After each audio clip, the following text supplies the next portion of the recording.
closer here so the internet can hear me. But thank you so much for coming out. I know we've been off for like, 3 weeks or so now. So I'm really glad to be back. We got a lot of cool stuff for you today. Some fun news articles, cool middle segment, and of course a great guest speaker to tie it all up. But without further ado, we'll jump into the news and then let's get started. I can't remember who I put first. That's me. That's you. Okay, perfect. All right, first story. This one you might either be following or not. It's going to be Sam Bankman-Fried. He faces decades in jail after a guilty verdict. If you don't know, he was the former CEO of FTX, which was the world's largest crypto exchange. He got found guilty of money laundering and fraud. He was arrested right after the company went bankrupt and $8 billion worth of customer funds went missing. FTX was valued at about $32 billion before they went bankrupt, and it gave him the name the Crypto King. Basically, he got accused of taking customers' money and instead of safeguarding it, investing it into houses, paying back the lenders that he used to start the companies, and political donations. This is a quick summary. If anybody's actually followed the story, you know it goes way crazier than this. So if you have about 20 minutes of time, I'd look into it. But essentially now, after about a month trial in New York and a 5-hour jury deliberation, he got charged with 7 counts of fraud and money laundering, totaling a maximum sentence of 110 years. So he's probably not going to serve the 110, but he'll get a couple decades. So if any of you lost money to FTX, you might be a little happy about that. Basically, the main important thing is this trial could finally be a catalyst for some crypto-specific regulations around the scamming. You know, everybody's kind of seen them. If you've been on Twitter, YouTube, whatever, anybody buy their garbage coin, it gets pumped to the moon and then dumped. So hopefully some new laws will get in and then those people get arrested too. So I thought it was a pretty cool story. All right, who's next? Yeah, hey guys, so kind of speaking of crypto there, there was an international counter ransomware initiative in Washington, D.C. Essentially, around 40 countries are pledging that they're going to stop paying any ransomware groups. I think it was 48 countries are attending, but only 40 have actually pledged to do it. The thing is, this is the second counter ransomware initiative. The first one was that they wouldn't pay, they would stop the use of cryptocurrency, but same year, there was around 5.2 billion of outgoing Bitcoin transactions. So they tend to make a lot of pledges, but then actually being able to apply them, that's a whole nother story. And yeah, that's it for me. Yeah, so I guess Sam Bankman-Fried is the big story of some sort of tech exec getting hit with some charges. The other story about a tech exec getting hit with charges is the SolarWinds CISO. But the other story of a tech exec getting hit with charges this month is this guy, Amir Golistan, the CEO, I assume former CEO of MikeFo. Last month he got sentenced to 5 years in prison for 20 counts of wire fraud. So to provide some background, he was the CEO for MikeFo, which is a infrastructure as a service company providing many cloud resources. They got founded in 1999, so they've been around for a while. But things started to get interesting for them in 2013 because it turns out a lot of their customers were spamming. And this caught the attention of Spamhaus, who they're an organization which compiles lists of known spammers, and ISPs will use those lists to block spam from hitting their clients. So as a result of this, a lot of MikeFo IP addresses were getting blocked for spam. And this led to the company shifting gears a bit. They started selling more to VPN companies, and they were quite successful at this. So according to Golistan, they brokered roughly 40% of the IPs used by VPN companies, including large ones like NordVPN. If you don't know NordVPN, go to any YouTube video. They're the sponsor. And interestingly, so when they were acquiring these IP addresses to get around Spamhaus, Golistan set up at least 10 different shell companies, which he labeled as channel partners. But the thing about these channel partners is they were run by fake people with fake email addresses, all leading back to Golistan and MikeFo. And between 2014 and 2019, he was using these fake shell companies to acquire IP addresses from ARIN, which is the organization which handles the allocation of IP addresses in the US, Canada, and parts of the Caribbean.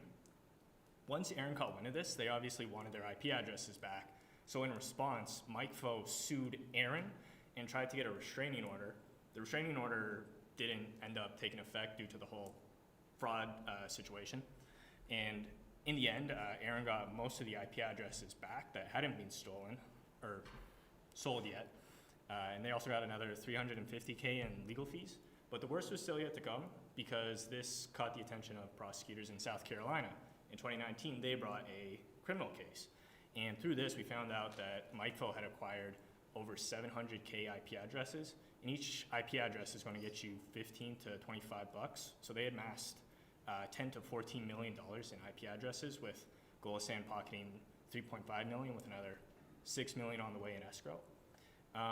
So like I said, 2021, he pleads guilty, and then last month he gets sentenced 5 years in jail, 2 years court supervision, and then another 77K to Aaron for assisting the prosecutors. So before I finish off here, just one last fun detail about Golistan.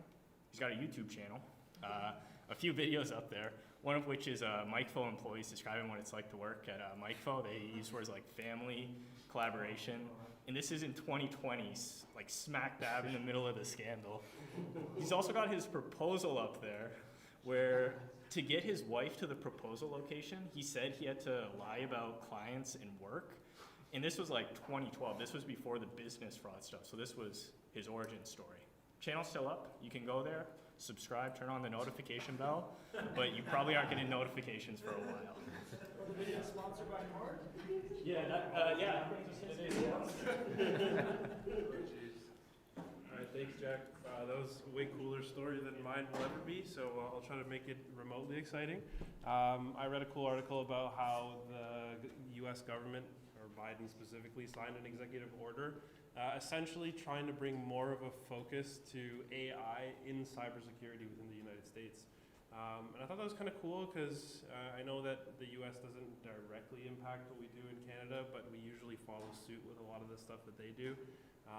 So that I thought was pretty interesting, how it's kind of being mandated at the government level, which is also a little bit concerning, because anytime the government gets their fingers into an emerging technology, that usually just means that they want more info about what everybody's doing with it. But in a perfect world, the initiative aims at creating AI tools capable of identifying and rectifying vulnerabilities in critical software, enhancing overall cybersecurity. So hopefully making our jobs easier, but I completely get that there will probably be an AI security race, who has the better security in AI, so that's always fun, but that means we'll probably always have a job. The order emphasizes the safe, secure, and trustworthy development and application of artificial intelligence in cybersecurity efforts. Long story short, it's just really cool to see that there is an initiative for some kind of what it almost sounded like regulation for AI, which I still know isn't really in the works in good capacity. But it's also kind of worrying that they want to do this and sign an executive order to do so. So it's something that I'll definitely keep an eye on and share with you guys if I get more info on it. But thank you so much. And that will be the news for now. So Jack, please take it away. Yeah, so we'll be presenting CVEs and CVSS ultimately, but CVEs, that's going to be Ab's part. Take it away. All right, hey guys. So I'm going to be talking about CVEs. If I can get the presentation to work.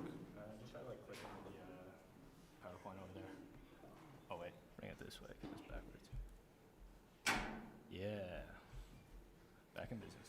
Nice. All right, thank you. All right, so yeah, CVEs. What are they? Essentially, it's a way to standardize vulnerabilities and exposures across industries, across different countries. They're overseen and maintained mainly by the MITRE Corporation. They play a large role mainly in overseeing it. Let's see.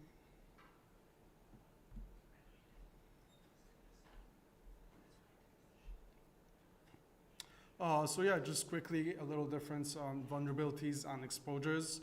Vulnerabilities are weaknesses or flaws. They can affect software, hardware, applications, and they can be exploited. An example would be something like a buffer overflow, allowing an attacker to get like RCE, stuff along those lines. Exposure is usually more of human-ish, like there's more of a human component to it. For example, configuration errors. For example, internal database or something like that being accessible from the general internet as opposed to having it behind the jump box or a specific VPN or no multi-factor authentication. So it's stuff along those lines. And then, yeah, so back to the standardized numbering system. This is how they're identified. There's always the CVE prefix. It's constant, signifies that it's CVE. And then the year discovered or assigned. And then the last four would be, 5 are unique numbers. Now, these numbers don't really have anything to do with each other. They're sequential. It doesn't have to do with the company that discovered them, anything like that. So it's just a way to identify them, really. So how they're qualified. So there are 3 conditions that have to be met before you can even qualify for a CVE. Independently fixable. So if it's something that'll take large efforts, essentially, or there's more vulnerabilities within it, it'll be split into separate CVEs. It has to be verified by the software or hardware vendor, or you can submit a vulnerability report demonstrating negative impacts, and it also has to violate the security policy of the affected system. And then affecting one code base, which kind of goes back to the first one. So back to the kind of the MITRE Corporation, they are the root CNA. They oversee it, and then you have different CNAs. They usually release CVEs that have to do with their own domains. So it's a lot of big companies like Microsoft, Apple, all of those type of guys. And the MITRE Corporation's a lot about standards and overseeing the actual operation. And they can directly assign CVEs, but they're more about kind of standards. And then, this is the process. You can see it's pretty kind of straightforward. You discover it. Now, anyone can essentially discover it. It can be a researcher or just through a company. You report, and then you request a CVE ID. If you go on the MITRE website, it's actually one of the top things. It's pretty easy to get. And then, it's reserved until it's submitted, everything's validated, and then that's when it's published. And then, this is off the MITRE website. You can see it's super brief. Published before or after a fix is found? Sorry? Is it published before or after a fix is found? It can be published before sometimes, I believe, because I just saw it has to be independently fixable, so I wasn't sure if that meant it was Because fixable before it could be if you look at it, it's super brief. There's nothing you can really do published. Okay. with the entry. It's just a bit of a description. There's no actual exploits that come with it. There's no, it's just super brief. It could be wrong about that, but I'm just kind of basing it off. So so this ties back with how brief it is. You have different exploit databases which will use those CVEs once proof of concepts are released, stuff along those lines, and you can go on them, search by CVE, and then you'll get the exploit essentially. Obviously, if you're going to use this, make sure you have permission, because you can and will get in trouble. There's a lot of cool labs on like TryHackMe or Hack the Box that are CVE specific. They'll let you kind of mess around with this stuff, so that's a lot of fun. And then, kind of the pros and cons over here. So it's transparent. Anyone can kind of understand it. After the CVE is assigned, the vendor releases an official fix. And it's good for awareness and education, kind of just reading the entries. However, the limitations are, there are those, qualifications, the 3 of them. And attackers can start exploiting the vulnerabilities before an ID is assigned, so something like a 0 day. And they are very, very brief entries. Sometimes it's even like a lot briefer than the one I even had on there. And Thank you. So I'll be covering the CVSS, the Common Vulnerability Scoring System. Specifically, we're going to look at version 3.1 because that's the most up-to-date one that's being used. At least that was the case until Wednesday when FIRST decided to drop CVSS 4. So perfect timing there. So when you see a CVE, you're usually going to also see the CVSS score along with it because this is, in a nutshell, a way to quantify the severity of a CVE. And the way that's calculated is it takes in a number of metrics about the vulnerability related to the exploitability, how easy is the vulnerability to exploit, and what's the overall impact if it does get exploited. So it crunches these numbers, and then it's going to give you a number somewhere between 0 and 10. So 9 and above, those are critical CVEs. So if you're a security professional, those will be the ones you want to prioritize patching most likely. We're going to look at the metrics now, and this will be important for the contest which is happening during this segment.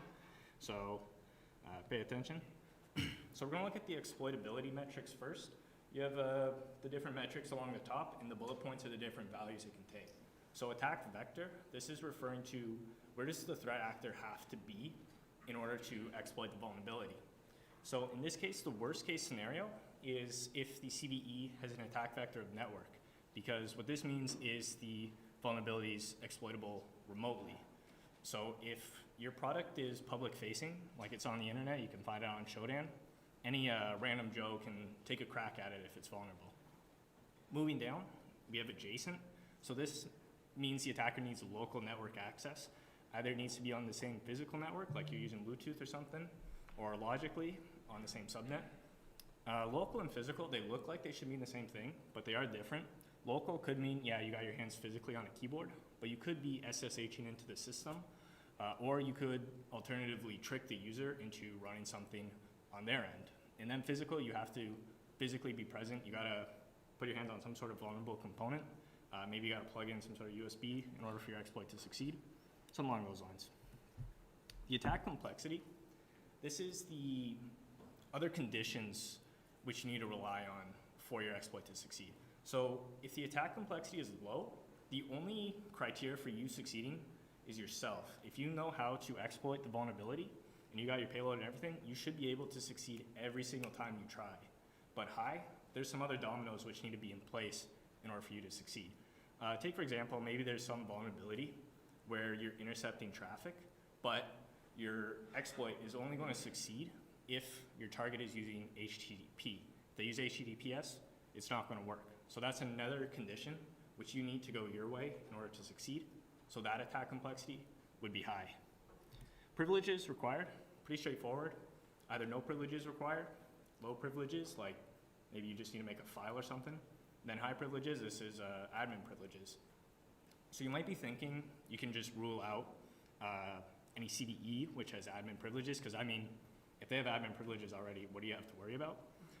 And it does lower the CVSS score, but take for example, this summer, there was this vulnerability in a Avanti product, 35081. It could lead to arbitrary file upload, so very bad stuff. But in order for somebody to exploit it, they need admin privileges. And I mean, as long as they don't get authorized, they aren't going to exploit it. This is an authorization bypass vulnerability in the exact same product. So threat actors were able to use this vulnerability to bypass authorization, get those admin privileges, and then they could exploit the other one to upload files. And lastly, user interaction, another pretty simple one. Either no interaction is required, or you need some sort of interaction. Maybe they need to visit a website you made. All right, so the impact is pretty straightforward. It's everybody's favorite triangle, the CIA triangle: confidentiality, integrity, availability. So either, for each of those criteria, there's either no impact at all, low impact, or high impact. And it's a little bit subjective, but like, take confidentiality, for example. If you can just arbitrarily grab whatever data you want, that's high impact. But if you don't have control over the data you're grabbing, that might be a reason to bump it down to low impact. Integrity, you can modify whatever you want, high impact, but you know, if you're modifying something that's not really important, then yeah, it's probably just gonna be low impact.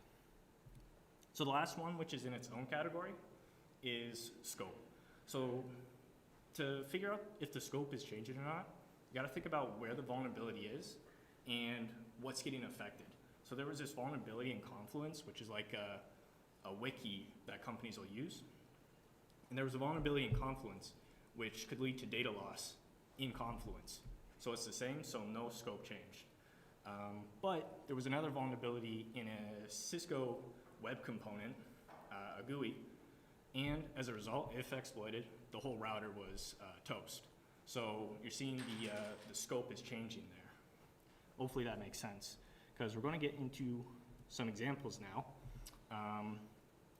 Actually, not yet. Those were the base metrics. Those are the more important ones that pretty much everyone looks at, but CVSS has some bonus stuff.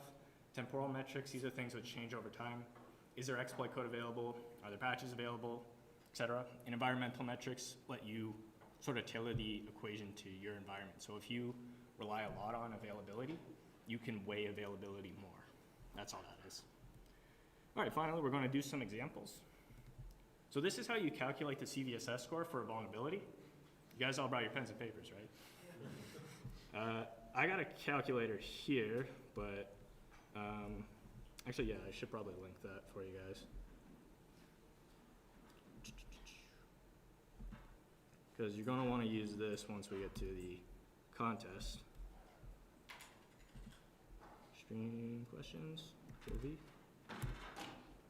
Bam. All right. So our first vulnerability we're going to take a quick look at is CVE 2016 blah, blah, blah. This was a vulnerability in an Oracle library from insufficient validation. And if it's successfully exploited, that means a remote threat actor could read all the data accessible, modify some of the data, and could create a partial denial of service. So if we pull up our little calculator here, there. So we got a bunch of information from that. Since it's a remote threat actor, the attack vector is network. And then we said with the impact, they can read all the data, but only modify some and cause a partial denial of service. And when we're calculating these CVSS scores, we want to figure out the reasonable worst case scenario. So in this case, we're assuming the application doesn't have any sort of authentication. So no user interaction, attack complexity is low, and the scope hasn't changed here. So all in all, we get a CVSS score of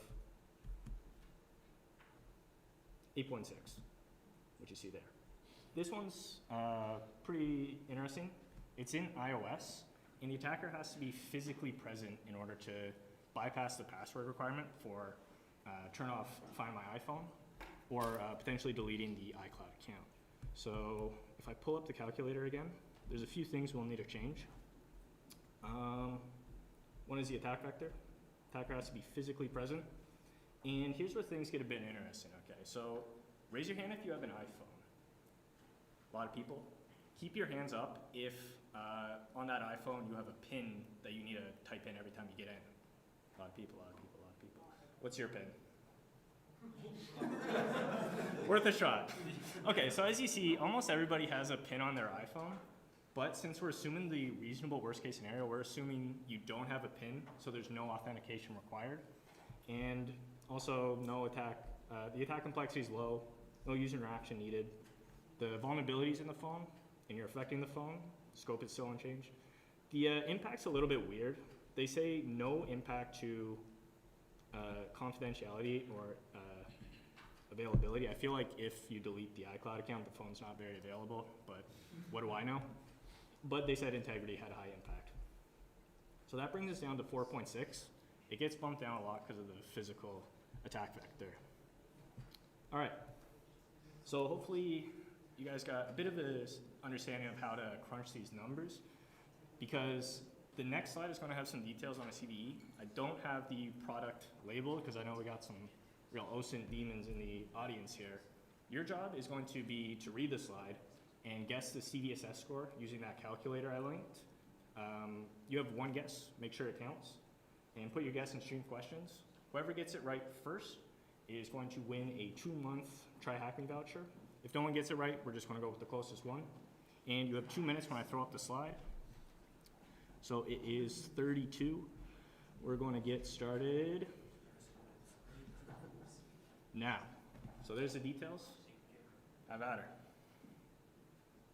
So the vulnerability was this guy, 2022, 23382, one of my personal favorite CVEs. And the correct answer was 8.1.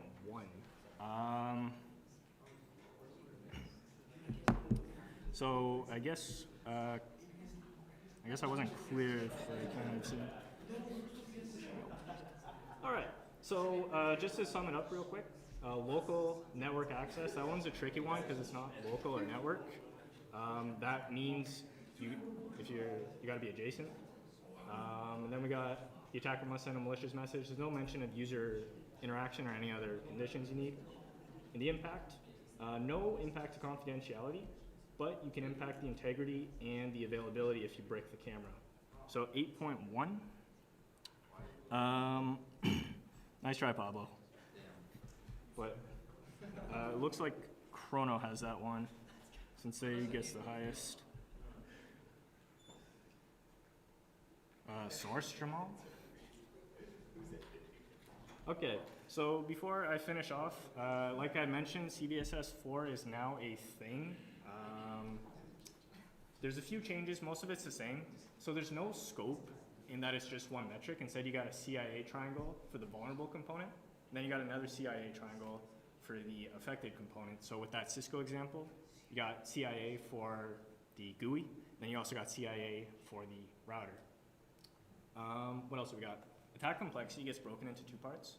One of them still named attack complexity, but this is specific to security. Maybe the attacker has to get around some sort of encryption to succeed. And attack requirements is non-security stuff.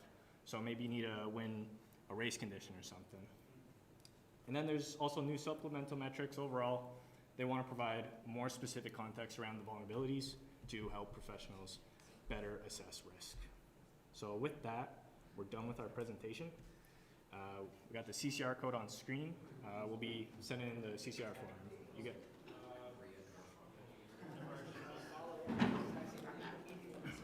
And then we'll pick it back up.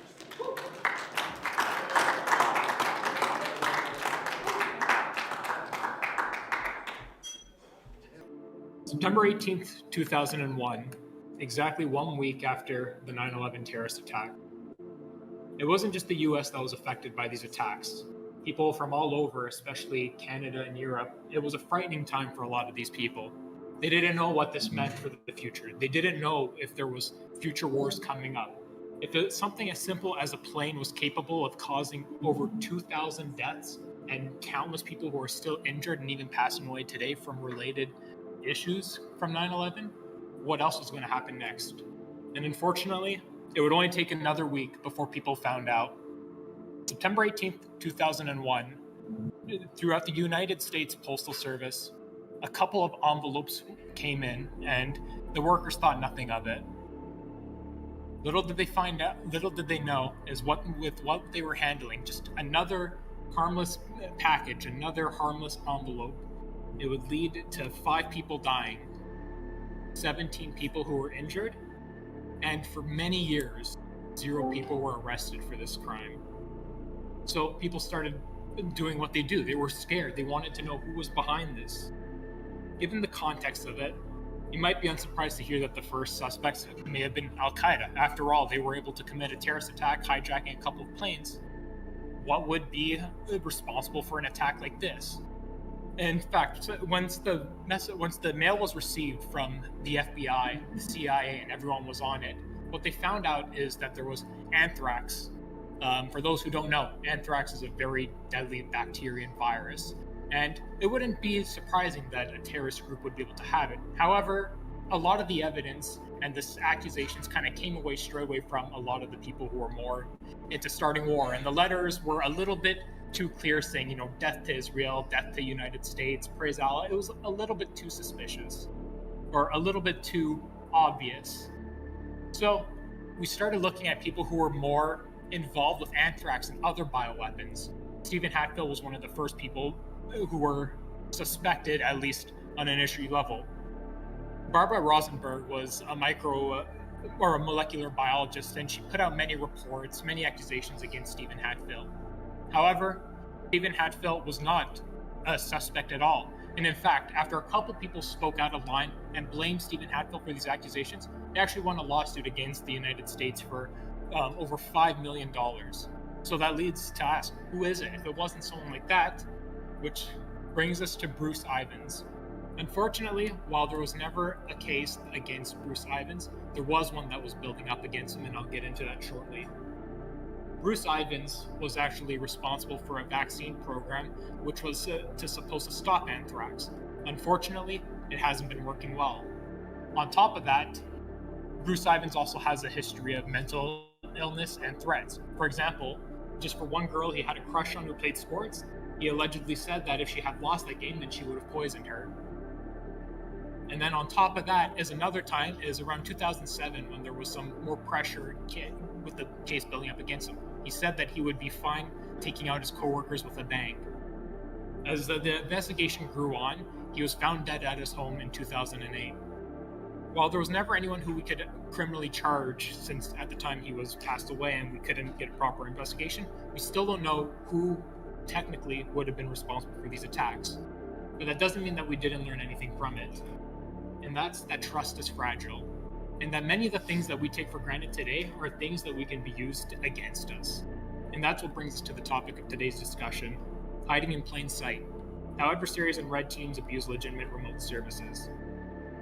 So now that I got the very Darknet Diary-esque story out of the way, now we can actually get into the tech side of it. You might have been wondering where that was going, but just a little bit of build-up. So I just need to get this out of the way. This presentation is going to be geared more towards students. However, I'm going to have a couple things that professionals might still be able to take away as well. If you have a question at all throughout this presentation, feel free to raise your hand. However, also know that you can also raise your hand at the end, or we'll be answering questions at the end. For anyone who's on, so I imagine Jack and everyone else, if you guys see a question on stream questions, feel free to blast it at me because I can't see right now with the PowerPoint view up right now. But let's move on with it. So, in the context of what we just talked about, what is a legitimate service? Because there are many things you can consider legitimate services. However, for the purpose of this presentation, I want to focus on a couple of things. First of all, as we're looking for something ran by a reputable, recognized entity. So sorry, but .onion sites that threaten to fine people are not going to cut it for this one. We're looking at an actual business trusted by actual people. So for example, Dropbox, Slack, Discord, GitHub, these are all going to be considered entities because they're all run by people we know. Has intended function. So we're not looking for something that's going to be just out there or something that can be exploited and then made that way. We're looking for things that you're able to sort of abuse it in the way that it's kind of been made to do, except just, adding a little bit of a twist that the developers probably weren't hoping people were going to use it as. And most notably, we're also not looking at something that is inherently malicious or dangerous. So, for example, if you have an online port scanner, it's good. It's meant to map networks. So it's not going to be something that we're going to be defining in the scope of this conversation. But let's start getting into some of the juicier stuff. And the first thing is, why are you talking about this, Cristian? Are you just here to waste my time? Is this just some niche project? And the truth is it works. It's something that red teamers and adversaries use constantly. And there's a reason for that. It just straight up works. I have what I call the 4 E's that I want to go through. And let's get on with it. So the first one is that they're extremely efficient to build. Sometimes, and many of the times at all, you don't even need to build anything at all. The great thing is about the efficiency of this thing is anyone who works in a red team or has seen how adversaries take things, it takes a long time to get your infrastructure running. And the worst thing is it can take just 1 minute, one detection of a phishing campaign or something like that to take down your entire infrastructure. So you want something that's easy to set up. And that's the efficiency thing when it comes to legitimate services. The next thing is that legitimate services tend to be extremely easy to hide in. So one of the things I mentioned earlier was Slack, Discord, Dropbox, among other services. If you were to open up the Nmap or if you were to open up Wireshark and you started looking at the traffic of these networks, you would assume that it's legitimate traffic. Little do you know, this could actually be a threat actor working behind the scenes. One of the benefits with something being easy to hide as well is that many of these services I talked about, they have a due diligence to provide encryption. And If you're able to just take advantage of the fact that it comes with inherent SSL and it comes with an inherent service, then great, you're able to blend in perfectly.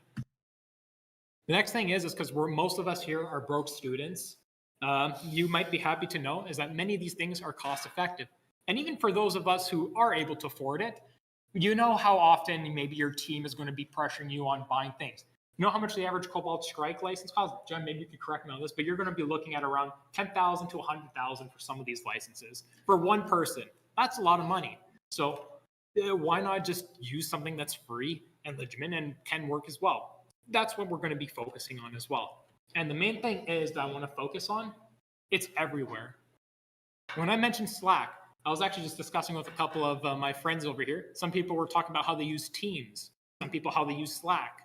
And great, that those are things that you can literally take advantage of for C2 infrastructure or command and control and so much more. The thing is that you have unlimited possibilities and unlimited choices for what you can take advantage of. But you don't want to hear me talk about this. You want to see me show some examples, right? Good thing is we have a demo at the end, but before we get to the demo, I want to introduce to you some of the most common ways that these things are abused. So let's talk about one that might be used a little bit differently than compared to the rest of what we're going to be talking about, and that's social media. In the context of this presentation, I'm going to be talking a lot about the more technical side of things. However, one of the things that I want you to know is cybersecurity isn't just necessarily about being the hands-on keyboard hacker man who's able to drop shells like it's nothing. It's also the information that you can gather on what people allow you to get gathered, whether intentionally or not. And before we get into that, I want to talk about CDNs. This is something that you guys may not have talked about on the student side because it has, there's a lot of things that go behind it, but it's one of the most commonly abused things, and it's going to be something that I'll be using in my demonstration as well. So for those who don't know what a CDN is, I'm just going to cover this very briefly. It's a content delivery network. Twitter, Discord, and a whole bunch of other services like Cloudflare and Amazon, they all use it as well. So what is it? So simply put, they deliver content as quickly as possible. They provide redundancy, so if any of the servers go down, there's always a backup server that has it on. And they ensure that content is transmitted securely. And you know what the great thing is about that? That's everything that an adversary and a red teamer would also like their products to do, or their shells to do, or their remote access tool to do. So they're one of the things that are going to be abused by threat actors a lot. And why? It's because of all the reasons that we mentioned earlier. You can blend into traffic. You can do it cheaply. You can do it for free. You can go on so much stuff like that. So now that we've talked about that, we're going to be taking a direction into some specific social media platforms that are commonly abused. Honestly, working in red teams and something that you'll be seeing in one of the news stories I'll be introducing to you later on is LinkedIn is honestly a threat actor's best friend. So why is that? You want to find an org chart? Just check a LinkedIn. The company pages allow you to do that. You want to know whose boss is boss? Just look at their comments. It's not that hard to figure out people's work relationships just based on what they leave online. And then on top of that too, is one of the things that has become a bit of a problem on LinkedIn is sock puppet accounts. How many people here know what a sock puppet account is? All right, perfect. That's what I figured. So for the students, sock puppet accounts are not real people. They're meant to be fake accounts. However, on LinkedIn, this is a problem because you're supposed to be a real person. So that leads to many people imitating fake people using thispersonisnotreal.com or .org. I forget how it is specifically, but pretty much it's an AI tool where you can just refresh it and you can get an image of a person and you can create a whole bunch of sock puppet accounts. So the thing is that's bad about these sock puppets, it's super easy to add people, fake a whole bunch of credentials and have people add you and find out their email addresses from it because you could, LinkedIn just lets you find people's addresses and people love to share that stuff. One of the things that I also notice that people do a lot is whenever a recruiter posts, hey, I have a new position available, some people just drop their work emails in there and saying, oh, please email me, I'm interested. As you can imagine, sending your work email out to the entire public where people are always looking for their next target is not a smart move. However, there's a reason why we're in this industry, and that's because there's jobs available to correct people for that. Twitter, X, whatever you want to call it, I don't care. Twitter, one of them is one of the more interesting ones because it's going to be more on the social side of things. But one of the things is that I want to point out is how the CDNs and how people have actually used it for command and control. Another thing that I want to speak on a little bit that's a little bit different from Twitter and LinkedIn is Facebook and Instagram. Facebook and Instagram are very personal. Of course, Twitter is as well, as people like to share all their fun takes. But of course, you're not safe from that on Facebook and Instagram either. So anyways, the point that I'm getting at over here is a lot of the times when we think about cybersecurity, we always think, what's the business cost of this? How are businesses being affected? What business has been breached this time? One of the things that people routinely forget, it's not just businesses that are affected. Your grandmother, your nephew, even you yourself, you've probably seen your friends get their Instagrams hacked. And you have to remember is that this is also affecting people on their personal life as well. How many people here, just a show of hands, how many of you guys watch Darknet Diaries or listen to it? All right. For those who haven't, please do. But one of the most recent episodes that they have is called The Mimics of Punjab. And one of the interesting things about this is, to keep it a long story short, is that one person was called up by this person and they were starting to pretend to be his cousin in Canada and saying how he got locked up in jail. And he was imitating his voice. He mentioned a couple of things that was based on his social media accounts and things like that, where he was able to make it seem like he was his cousin. However, it wasn't his cousin. It was a completely different unknown person, and he was trying to get money out of it. And while the person that's being interviewed was smart enough to move away from that, not everyone was. And there are many people who have been scammed thousands of dollars out of this. And that's not even to mention how often Tinder or other dating platforms are especially prone to this type of abuse. So I mentioned earlier about org charts. So there's nothing as simple as pretty much just going to this page on LinkedIn. If you have LinkedIn, you've probably seen this page before. What's so great about this page? You can literally find anyone who works for that company. And you can find who they work for, who they report to. And if you have your Sock Puppet account, go ahead and add one of them. Eventually, some person's going to accept you. You're going to be able to find their email formats. You can find out who they're connected with. You can make yourself seem more legit as more of their coworkers add you. And then great, you have an entire company's email. You have everyone who they report to. And you'd be surprised by how often people can take advantage of the service, despite the fact that it's being used how it's meant to be used. Another one with Twitter, X, whatever you want to call it. Since in the screenshot it was Twitter, we're going to go by Twitter here.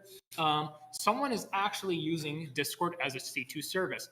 At first, you might just say, oh, it looks like a whole bunch of tweets. But if you look at it a little bit carefully, you can see iplogger.com with a very specific address on it. You can see very specific IPs. And the thing is if you're just doing a brief packet inspection and you're seeing what's going through your network, Twitter traffic, whether you're at home, whether you're at school, whether you're in a corporate environment, it's not going to be anything shocking. You would actually need to go out of your way to find out what's on this profile. You need to go out of your way to realize that this is technically being used how it was intended to use. You would actually need to look at the contents and understand, hey, this is a little bit weird, before anyone would realize that it's actually a C2. And as I had mentioned earlier, it's not just computers that are vulnerable. It's people who are in particular. One of the articles I want you guys to go ahead and take a look at later on is what's had been happening very often on LinkedIn. I've even caught it a couple of times on my own SOC accounts, and that's that for the People's Republic of China, is many people are creating SOC puppet accounts that work for the state government, and what they're trying to do is trying to get corporate secrets out of people. What they'll do is they'll promise to add you, they'll add you, send a request, they'll start off a very nice conversation with you, they'll try to butter you up, whatever. Most of the time too is, unsurprisingly, they're going to use an attractive woman for their profile picture. But a lot of the times is that you're going to find out that if you do reverse image searches, they're not real people. They sometimes have their face covered up. They might be a breached account, or they're very inconsistent with their location, their story, because it's not a real person. And what they try to do is they try to get you off platform eventually with WeChat, WhatsApp, whatever, before you end up in a call with a whole bunch of agents from the People's Republic of China. And then you are given reasons to try to work for them in exchange for money, favors, or something else. Speaking of Darknet Diaries, they actually had a really great talk about how the CIA recruits people in other spy agencies. Honestly, check it out. It'll change the way that you view a lot of things. So now that we've talked about social media, I think the less, it's still pretty interesting, but probably the less technical of the talks that we have, let's talk about one of the ones that we see everywhere, cloud computing. So what is so appealing about cloud computing when it comes to red teams and adversaries? Well, the first thing is that they have a very good default trust level. All the time we're working with AWS, Google Cloud, and Microsoft Azure, maybe even Tencent or Alibaba Cloud. Unfortunately, that's good for adversaries and good for red teamers because of the fact that it allows us to start up an instance that has more trust than anything else would. And what makes it easy is the efficiency of it. You can spin down a VM instantly and get a new IP, a new DNS that's already provided to you by them, and you're already better off than you would have if you had just done your own hardware. And then on top of that too, is they are extremely customizable. I don't know how many people use AWS here, but one of the things that you can do on AWS is literally spin up a Kali image for free. They have it as a template ready for you to use, so go ahead and knock yourself out if you really want to try it out. So I'm going to be explaining a couple of very common ways that they're abused, and that's going to be redirectors and C2s. So I'm going to have two examples here. Let's say I'm not very smart and I get my PC infected. Jack, on the other hand, is very smart and he gets his PC infected, but he realizes that things are acting a little bit weird. I'm going to be introducing a concept to you called a redirector. What is a redirector, you ask?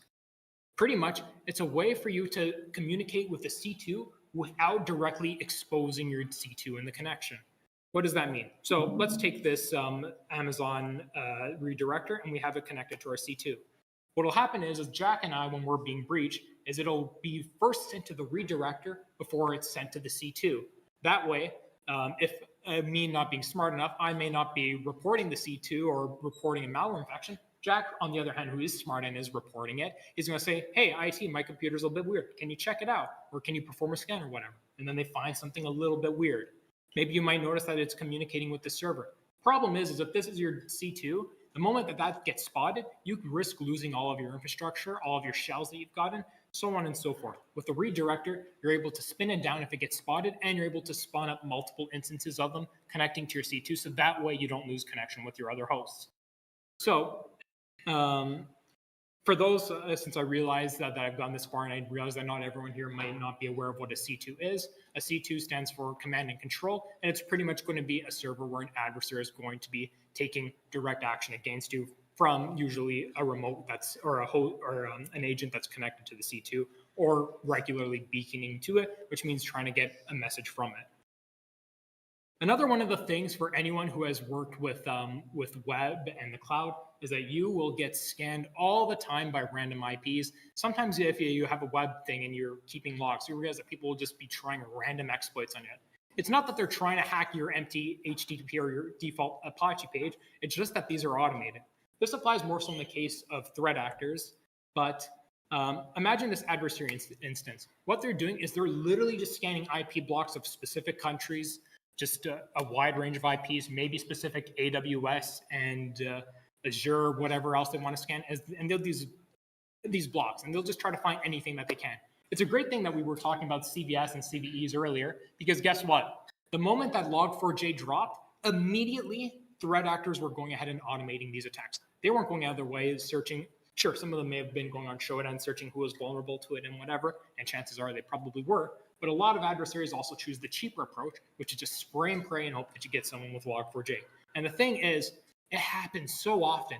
You'd be surprised by how often that these spray attacks actually work. They do it because it's effective and it's cheap. As I mentioned earlier, Amazon provides a Kali VM instance entirely for free. So you're not even going out of your way to create your own Kali one and making sure it works with cloud. You can just spin it up and there you go. You're all ready to go. How are we doing? Any comments on stream questions so far? All good? Perfect. All right. So one of the things that I think is one of the more interesting ones is remote access software. You use it all the time, but you don't realize how dangerous it can actually be. So what does remote access software permit? At least for an adversary and a red team side of things. Initial access. Many of the times, you would be surprised. If you have a Shodan membership, the first thing I urge you to do is go to Shodan, put screenshot dot, I forget what it is specifically. You could do like screenshot dot text or something like that. Yeah, exactly. Yeah, that one. Or you can also change out the field specifically to just say desktop or something like that. And what you'll do is you'll have pages upon pages of just a desktop window in RDP. That's one of the ways that adversaries get in all the time. Maybe you have a misconfigured VPN. People get in all the way through the time. Maybe your VPN is vulnerable. People get in through that way all the time. Maybe you breach some person's home PC and you realize that there's VPN credentials to get into their their work network. There you go. There's one of the easiest ways that you can take advantage of remote access software. Persistence. So most of the time is, especially when you're looking at Hollywood movies, is that they'll drop a custom rat or something like that. The thing is why go through that effort? Sure, a lot of the time there is great effort for it if you are able to get it working, if you are able to get it undetected. But you want to know what works just as well? Windows RDP, PuTTY, Atera, AnyDesk, all these software look completely normal in a network. So people take advantage of it all the time. And just by dropping a simple executable that's used for everyday tasks, you're able to hide in a network and you're always able to come back into it later. Lateral movement. Sure, maybe the host you're on might not work as well as you were hoping. Maybe there's nothing important for it. But every good penetration tester, every good red teamer, and every good adversary is always going to try to infect more computers and spread across the network for the previous two reasons as well. Maybe they want to get privilege or escalate their privileges, whatever. Point is that these software are made just to do that, and they do a damn good job of doing it. And finally, of course, command and control. You want to perform your actions on objective, you want to be able to get into a network. Guess what? Everything that I had just mentioned to you is all capable of doing just that, and at a very stealthy way as well. So I had mentioned all these software earlier, but these, you see them everywhere, and yet they're abused just all the same. I think that there was actually, who here keeps up with the DFIR report? Okay, so just Jem. All right, so for everyone I want everyone to go ahead and subscribe to the DFIR report because it's great and they give you a lot of context into how breaches actually happen. They like to mark down on how they do it. I think just last week, the DFIR report had just posted one and you saw this type of remote access software being used in corporate environments. So with that being said, there's another one that I want to talk about, a little bit different from cloud computing, but it's cloud storage. And it's one of the things that I feel like school neglects to tell you a lot about when it comes to exfiltration and other tactics that I'll be talking about. Where there's going to be 4 types of storage platforms that are actually mapped out by MITRE specifically, and there's going to be a lot more that you can take advantage of as well, but these are just the 4 very common ones. To begin with, we're going to be looking at cloud storage. What makes cloud storage so convenient for threat actors and red teamers is the fact that it's meant to handle large volumes at once. It's a secret encrypted environment, and there are many ways that you can connect to it. Sure, HTTP, HTTPS always works fine, but maybe you want to try something else like FTP. Maybe you want to try SSH. Many of these services allow you to do them. And in fact, one of the tools that we use very often when it comes to engagements is rclone. You have such a huge variety of Dropboxes and other cloud storages and other storage mediums that you're able to just use with one executable. All we need is a key and you're good to go. Code repositories is one that not many people realize is very dangerous. Code repositories are meant to handle code and volume transfers and things like that. And while cloud storage tends to be blocked a lot of the time because you shouldn't be backing up things personally on your work laptop anyways, code repositories are something that many people actually have business cases for. If you're a developer or if you're working in cybersecurity or a whole bunch of other fields, you're going to be referencing GitHub code all the time. It's no secret that developers steal each other's code all the time. So they're looking at Stack Overflow. So why not allow code repositories as well? Why not look at codes that are there? In fact, many companies are developing their stuff using GitHub and GitLab. So that traffic is not going to be blocked many of the times. And the thing is too, is they allow you to do more than just store your target's clone or your target's information. What they also allow you to do is search for tools on the fly. One of the things that many people like to think about is that, sure, you're going to be spending, if you're a good red team or adversary team, you might be developing your own tools. However, something that's cheaper and works almost just as well is simply just looking for some guy's GitHub repo that has like 10 stars, barely been used, unsignatured, and work just as hard. People all the time are trying to buff up their resume and they want to try to make all these tools, share it on LinkedIn. They want people to recognize their talent, or maybe they just want to have it up on GitHub and to share because it works for them. Well, great. Threat actors, red teams, whoever else you may be, you can take advantage of that tool just as well, and especially the unsignatured ones. And even some tools that you can find up there that are perfectly used all the time, like Sliver, if you know how to use them right, you can still get it past a lot of corporate environments. Text storage sites. So Pastebin and Paste.io are something that you're seeing a lot of. And why? Because they're text storage sites. They're not something that too many people pay attention of, but all the time, you're going to still see adversaries taking advantage of them. And in fact, just October 31st, MITRE dropped V14, I believe it was, of their attack. So the newest one that MITRE had dropped was webhooks. Webhooks are amazing because of the fact that they're extremely flexible and that they work just kind of almost in a similar way a beacon does. So because of the fact that they're very flexible, is you have a wide variety of different services that you can use with them, but they work just as well. So I had mentioned some of these already, but just to keep it briefly, is cloud storage platforms are used for many reasons. You want to transfer your tools? Great, use a cloud storage platform. You want to create a command and control instance? You'd be surprised by how often people just directly just drop code on GitHub or something like that, and they have a C2 respond to that, or even a cloud storage environment as well. And then one of the big ones that I wanted to talk about is that I realize that classes don't talk about that much is exfiltration. Exfiltration is one of the major components when it comes to an attack, because ultimately, once something has left your premises, it is very, very hard to do anything past that point. And even if you have backups, and even if they didn't get the backups and you're able to restore anything, what does it matter if they're starting to threaten by leaking all of your data? What does that matter if your employees' social security numbers are on file? What does that matter if your company's secrets, your new product that you've spent millions of dollars just comes out and is accessible for anyone?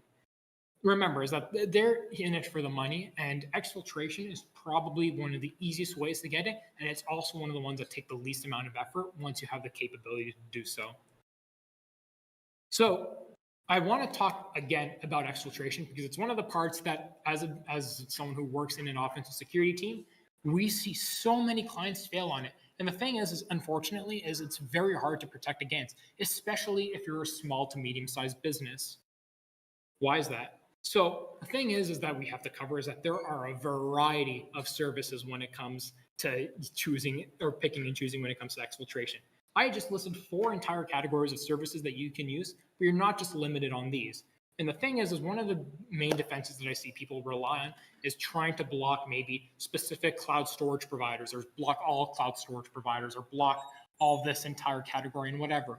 But again, I had mentioned GitHub, I'd mentioned GitLab. There are going to be other platforms and other categories or even specific websites that you might use for business reasons that you're not going to have blocked because you need to, or maybe your team just never thought about blocking it. It's things like this that always you have to think about, especially on both the blue team and the red team side of things. Data loss prevention is a very unique type of software where it's meant to prevent against this type of thing specifically, or at least alert on it. However, I had mentioned small and medium-sized businesses for a reason. Many of these companies are struggling to get a proper cybersecurity budget, and honestly, who can blame them? Look at the way that the current market is. A lot of people are struggling. A lot of businesses, after COVID, are struggling to recover from it.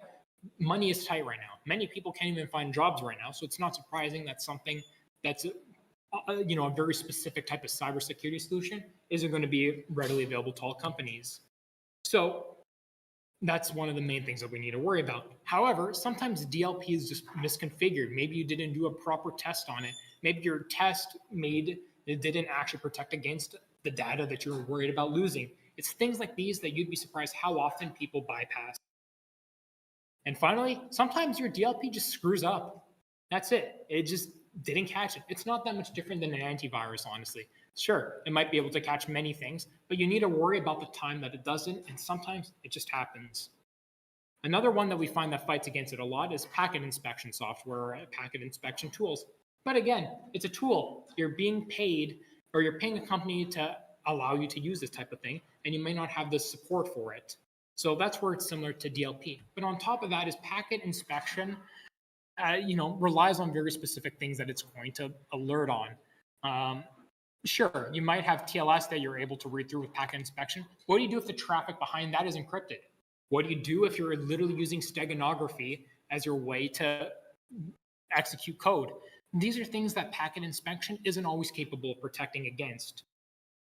So now that we've talked a little bit about the services, let's talk about one of the things that I think is really fun to do, and that's weaponizing these services. So The great thing is about weaponization is you can use everything that we've just talked about and put it together.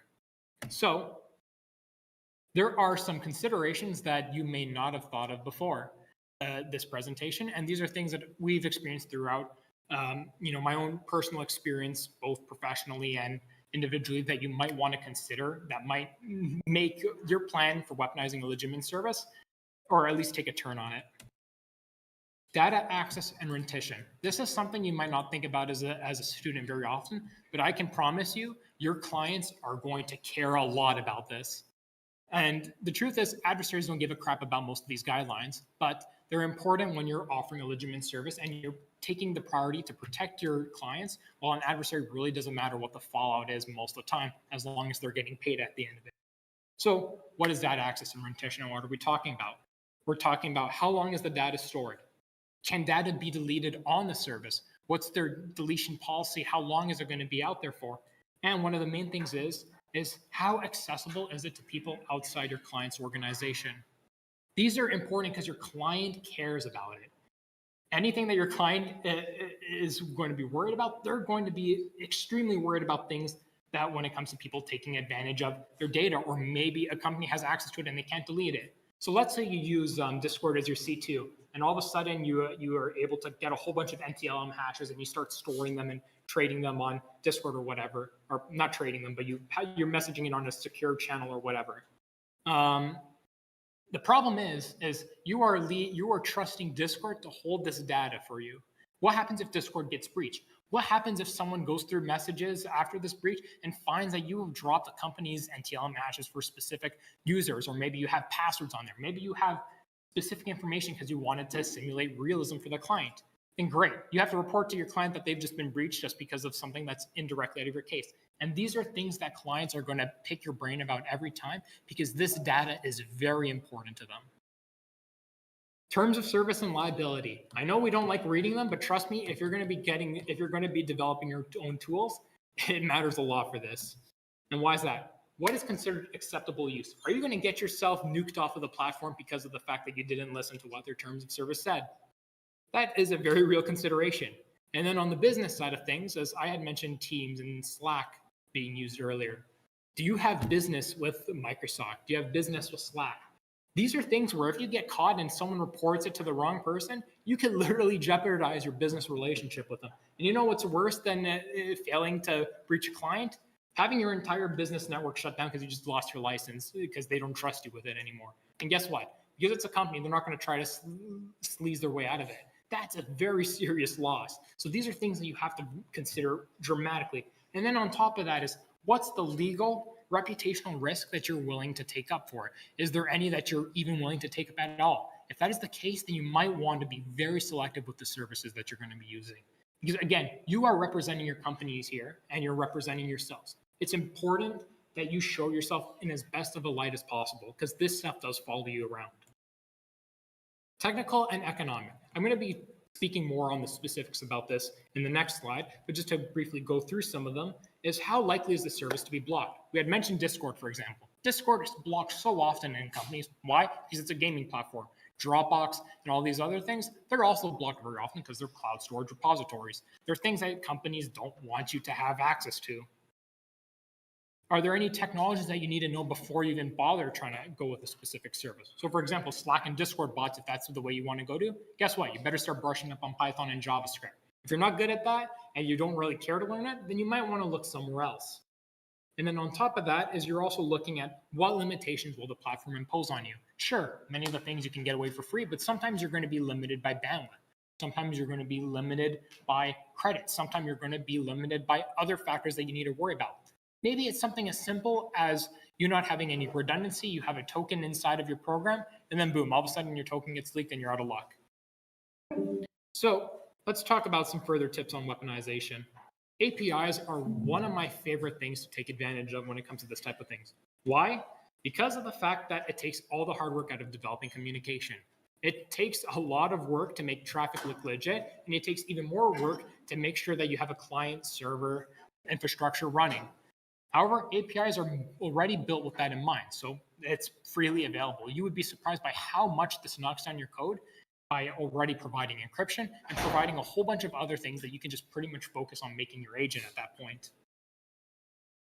I had mentioned this again earlier, but if they appear as legitimate traffic, that's another bonus that you get just by using something that's free and easier to develop. And then let's move on to networks and traffic. So this is one of the things that you really want to take note of when you're entering this type of field, because of the fact that what does a typical traffic in a corporate network look like? You might want to even consider about what services your clients are using. Why? Because if you're using Dropbox, but your client uses Mega for whatever reason, that's going to stick out like a sore thumb. But if you know, and especially with the fact that we had talked about OSINT earlier, if you're able to gather information on your client beforehand, you can take advantage of that. And sometimes, one of the things that I think is the funniest thing about LinkedIn is job postings and people's company descriptions. People will just straight up tell you what they're using or what they're working on, whether accidentally or incidentally. I know you guys have seen it before. You look at some full stack developers profile, and all of a sudden he tells you, oh, I'm proficient in C#, I work with .NET, and great, you just told me what you're running right now, so I know what specific things you're working on. You're working, maybe there's an email sysadmin. Oh, we're using Outlook 365. Great, now I know what I need to use to get into your service, or I can make assumptions on what else you're using. And what does typical communication between your target service and the client look like? So for example, let's say you're using, let's come up with an example here.